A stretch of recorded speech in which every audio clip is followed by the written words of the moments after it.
सवाल ठीक करिए, रुकिए रुकिए, संजीव जी इनसे बात करने दीजिए। आप किस मीडिया से आए हुए हैं? ये क्या हो रहा है इस प्रदेश में? क्या हो रहा है? क्यों ये घटना घट गई है?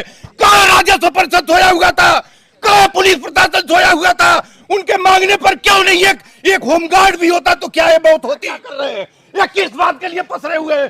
कप्तान साहब से अभी मैं चलता हूँ, सुभाष चौक पर पूछता हूँ कि ये बात हो कैसे गई? से उनको जीवित कर देंगे, बुलडोजर चला के आप एक और लगा रहे हैं। मैं फिर आप सवाल ठीक करिए, रुकिए रुकिए, संजीव जी इनसे बात करने दीजिए। आप किस मीडिया से आए हुए हैं? सत्यवान से आए, पता है?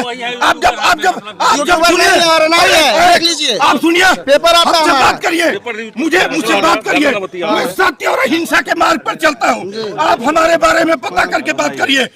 जब राजस्व परिषद से उसने कहा था कि जमीन विवादित है, तो लेखपाल और उनके अधिकारी कहाँ सोए हुए थे? जब उसने पुलिस से मांगा था कि हमको इनसे जान का खतरा है, तो ये अमला पहिला कहाँ सोया हुआ था? कोई बताएगा? आप कह रहे हैं कि आरोप लगा रहे, मैं किसके ऊपर आरोप लगा रहा हूँ? मैं सरकार के ऊपर और इस राजस्व और पुलिस के ऊपर। एक घटना न हुई होती, आज ये बात होती तो दोषी कौन है? दोषी कौन? केवल उत्तर प्रदेश का राजस्व रेवेन्यू परिषद के लोग, और जिस अधिकारी से प्रोसीड किया था कि हमको इनसे भय है सुरक्षा, वो पुलिस का आदमी, जब पुलिस प्रशासन एक सिपाही दे दिया होता तो मित्रों आज दुर्दशा न होती, आज बच्चे मारे न हो जाते। ये गुंडों के पीछे, माफियाओं के पीछे, प्रधान जीतने से लेके ये जो सांसद है, इन गुंडों के पीछे ये वर्दीधारी दौड़ते हैं, ऐसे जैसे वो कहीं से उनको कोई हरण करके ले आता है। और इस गरीब के आदमी के लिए क्यों एक सिपाही नहीं दिया गया? क्या कार्रवाई होना चाहिए? क्या कार्रवाई होना चाहिए? पहले मैंने लिखा है ज्ञापन में, सुभाष चौक चलिए, कार्रवाई का मैं बताता हूँ। आप चलिए सुभाष चौक पर कार्रवाई, यहाँ मत पूछिए। कार्रवाई ये होना चाहिए कि कूट करिए, पता करिए कि किसके पास उसने सुरक्षा मांगी थी और क्यों नहीं दिया था।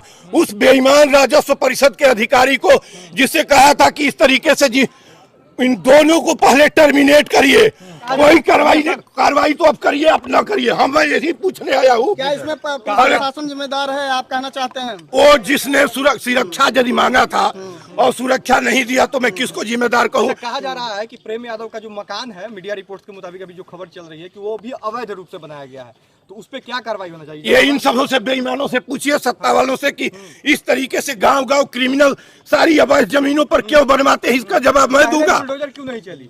ये इनसे पूछिए, इन बेईमानों से, इसका जवाब मेरे पास। मैं यही पूछने आया हूँ कि यदि राजस्व परिषद से गुहार लगाया था, अगर वो अवैध था तो पहले ही बुलडोजर चल जानी चाहिए थी। तो ये उनसे पूछिए न जाके, उनके जिम्मेदार लोगों से, उनके कलेक्टर साहब से और SDM साहब से पूछिए। यानी कि सिपाही उनके साथ खड़ा होता तो क्या यह हत्या होती? आप हमको बताइए। क्या राजस्व परिषद का वो लेखपाल या राजस्व परिषद का अधिकारी ये समय से नाप जोख करा दिया होता तो क्या ये मंजर होता? क्या यहाँ बच्चे मरते? क्या वो भी मारा जाता, वो गुंडा? इसकी जरूरत कैसे आ गई? मैं ये पूछना चाहता हूँ यहाँ किसी से भी। और चल रहा हूँ देवरिया के सुभाष चौक पर। मुझे 11 बजे वहां सत्याग्रह करके अभी 2 बजे ऑनरेबल प्राइम मिनिस्टर CM को देना है ज्ञापन, और थ्रू श्रीमान कलेक्टर साहब की ओर से जाएगा और संकल्प जी की ओर से जाएगा, दोनों की तरफ से जाएगा। ये क्या हो रहा है इस प्रदेश में? क्या हो रहा है? क्यों ये घटना घट गई है? कहाँ राजस्व परिषद सोया हुआ था? कहाँ पुलिस प्रशासन सोया हुआ था? उनके मांगने पर क्यों नहीं एक होमगार्ड भी होता तो क्या ये बहुत होती? आप हमें बता दीजिए। एक डंडा वाला भी होता तो क्या? आज इतने लोग यहाँ क्या कर रहे हैं? ये किस बात के लिए पसरे हुए हैं? कप्तान साहब से अभी मैं चलता हूँ, सुभाष चौक पर पूछता हूँ कि ये बात हो कैसे गई?